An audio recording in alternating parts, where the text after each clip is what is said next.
Fala galera, tudo bem? Hoje eu quero compartilhar com vocês algo muito legal que eu voltei a fazer no meu tempo sozinho com Deus, o meu TSD. E tem sido muito edificante para a minha vida. E eu achei bom a gente gravar esse vídeo para ensinar essas dicas para você que quer meditar melhor na palavra de Deus. É um esqueminha que eu aprendi há muito tempo atrás de fazer no papel a meditação da palavra, colocando versículos-chave, os mandamentos, promessas e também a aplicação pessoal. E a vantagem disso tudo é que no final desse pequeno estudo diário, você sempre vai ter uma palavra de Deus para o seu coração, que vai ser algo muito individual, muito pessoal, mas que também quando você compartilha, com certeza vai abençoar muitas vidas. E o interessante disso é que a gente lê a palavra de Deus e muitas vezes lemos só por ler.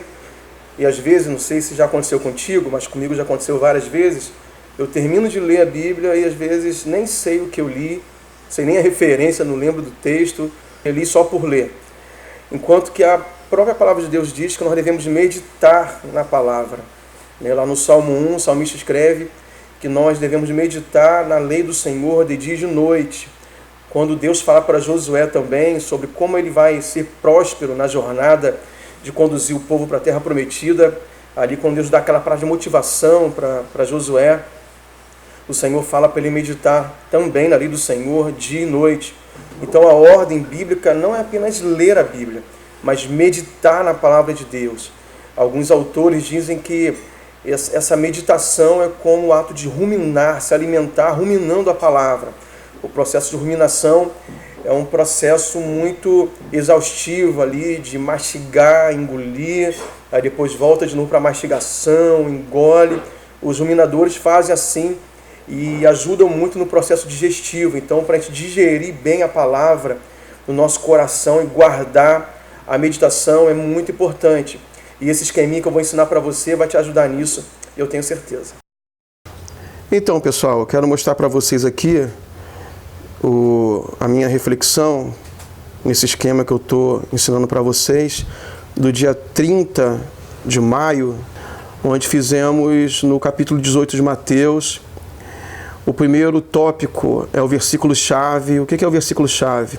Depois da leitura por inteiro do capítulo, você vai estar muito ligado com o Espírito Santo e ele vai te mostrar ali o versículo que mais vai chamar a tua atenção da tua leitura. Então você pega a tua Bíblia, no caso aqui eu vou mostrar a Bíblia online, mas pode ser, claro, a tua Bíblia impressa ou no teu celular. Você vai fazer uma leitura bem tranquila, sem pressa, leia o capítulo inteiro, mas já leia assim com um coração bem numa expectativa de ouvir de Deus.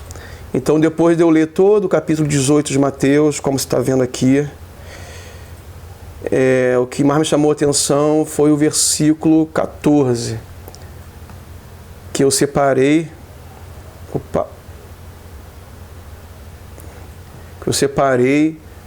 Está escrito assim: assim também não é a vontade de vosso Pai que está nos céus, que um destes pequeninos se perca.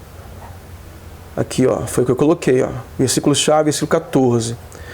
Depois de toda a leitura do capítulo, também você vai destacar os mandamentos. Eu encontrei no versículo 3, nos versículos 8 e 9, e também do 15 ao 17. Por exemplo, versículo 3.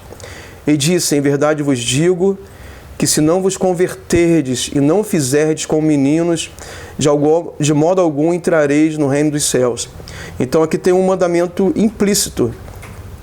Quando fala assim, se não vos converterdes, então implicitamente a ordem é o quê?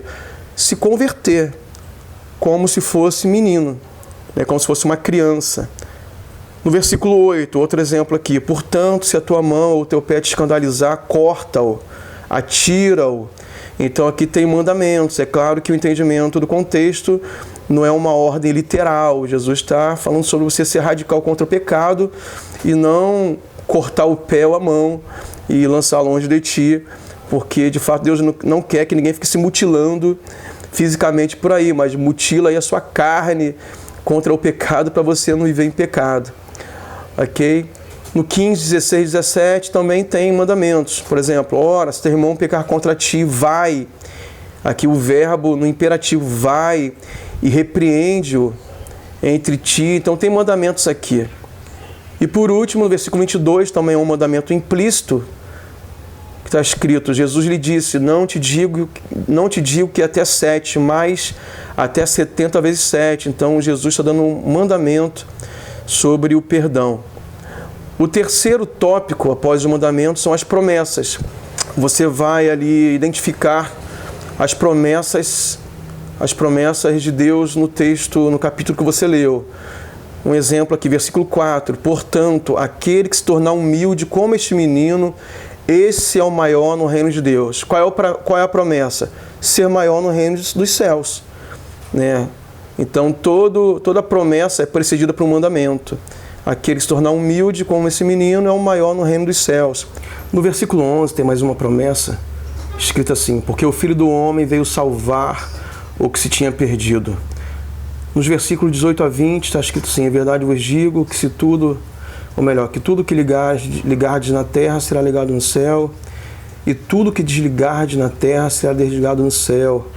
Então são as promessas que nós encontramos no capítulo. E por último, o quarto tópico, que é o mais importante, a conclusão, é onde você vai escrever aquilo que o Espírito Santo falou no teu coração, de forma personalizada, individual, e você pode escrever da maneira que você quiser, com suas próprias palavras. Então eu escrevi assim, nesse capítulo, Jesus está falando o que é mais importante na prática do Evangelho, as relações interpessoais. O objetivo final, como diz no verso 14, é que nenhum se perca, e para tal devemos seguir as orientações do Mestre. Primeiro, ele fala sobre humildade, número 1, né? Nos dando o exemplo das crianças e que devemos considerar sempre os outros superiores a nós mesmos. Segundo, não ser motivo de escândalos. Ter cuidado com as nossas atitudes para que não sirvamos de tropeço às outras pessoas. Terceiro ensinamento, né? Nunca desistir das pessoas. Cuidar e ir atrás das ovelhas que se perdem, como faz um bom pastor. E quarto, perdoar sempre que necessário, assim como Ele nos perdoou sem que merecêssemos. Conclusão. Para tal, precisamos pedir que os nossos corações se encham de amor pelas pessoas, a ponto de sermos capazes de praticar esse cuidado com todos que estão ao nosso redor e assim cumprir a vontade do Pai. Não se preocupe não, eu mudei de camisa, de cenário, na verdade é outro dia que nós estamos finalizando esse vídeo. Então, pessoal, essas são as minhas dicas para você meditar melhor na Palavra de Deus e a cada dia ter uma palavra revelada, uma palavra rema do coração de Deus para o seu coração, para que você coloque em prática todos os dias da sua vida. É claro que não é a única forma de você fazer uma meditação na Bíblia, na Palavra de Deus, mas é uma opção para você que tem dado certo para mim. Então, se para mim tem funcionado, eu tenho certeza que para você, para os seus discípulos, para os seus amigos, também vai ser muito legal. Que Deus abençoe, fique na paz, até o próximo vídeo.